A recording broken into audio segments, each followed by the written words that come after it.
This video is about making monster hair using fun fur on any gauge of knitting machine. We'll start with bulky, go to mid gauge, and then do standard gauge. They all work. This is to accompany my Hilarious Hampers patterns where we use this hair, but you can use it many places, of course. This pattern is available as of July 2019 in Country Knitting of Maine News and Views magazine. Here we are using fun fur yarn to create hair along a bind off. I've skipped a bound off stitch, put the tool through the next three, and we'll lift those onto the 3 needles that are already in work. Okay, it's on, it's ready to go. I usually pull all 3 forward with the carriage set to knit back from hold because it makes it a little bit easier. And you saw there's a claw weight down here to help things knit off smoothly too. So now 8 rows. 1, 2, 3, 4, 5, 6, 7, 8. And repeat. We'll skip the stitch that my thumb is on, pick up the next 3. Move the claw weight up, and these 3 are ready to go on the same needles.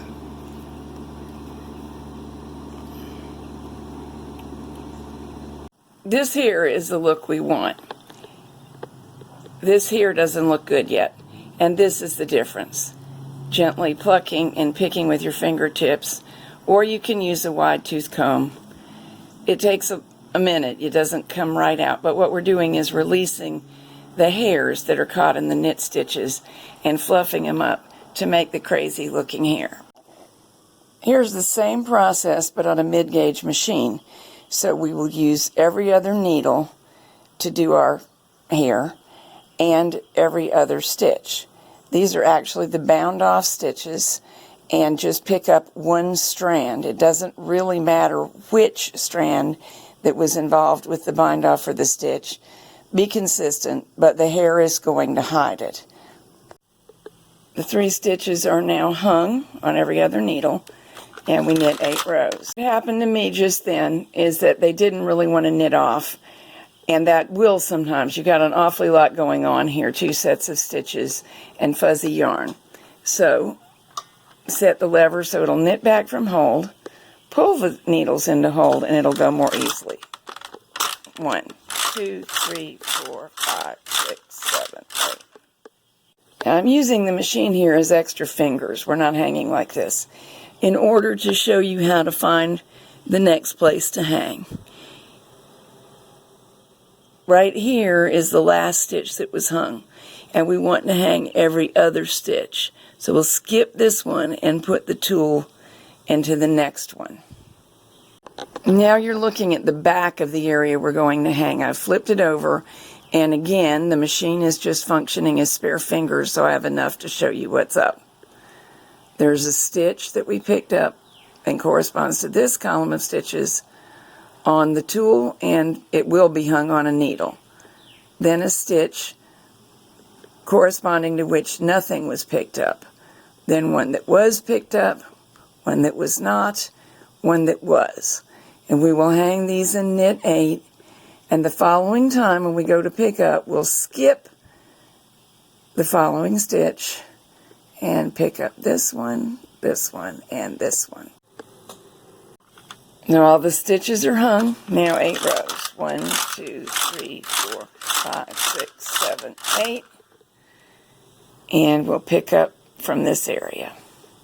Here's the setup on the standard gauge machine. We'll use every 3rd needle, and we'll also hang every 3rd stitch from the bind off. So we skip that bound off stitch, 1, 2, skip that one also, hang the next one, 1, 2, hang the 3rd one, 1, 2, hang the 3rd one. And as with the other versions, we'll knit 8 rows. 1, 2, 3, 4, 5, 6, 7, 8. For the standard gauge version, definitely you'll want your stitch size on the maximum, and you may want to skip going through the tension discs, as I have here. Let's hang our next batch. 1, 2, hang the third one. 1, 2, hang the third one. 1, 2, hang the third one. I'm bringing them forward to knit back from hole. Now, I'm going to try to let you see. I'm going to be holding back on the yarn like this, taking the slack up manually. This is because I've skipped the tension discs. And here I go. 1, 2. I'm the tensioner now. 3, 4, 5, 6, 7, 8. The tension discs on the standard are a little bit close together to allow these hairs to flow through. Now I don't have quite enough stitches to finish this and bind off, but you can fudge no problem, as I am now. So I'll knit one more row.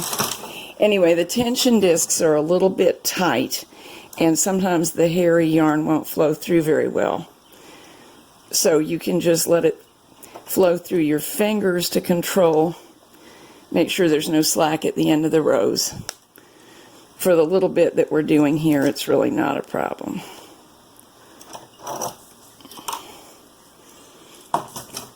As with the other versions, this doesn't look very nice until you free all the hairs. But we've allowed it plenty of room to develop by knitting on every third stitch.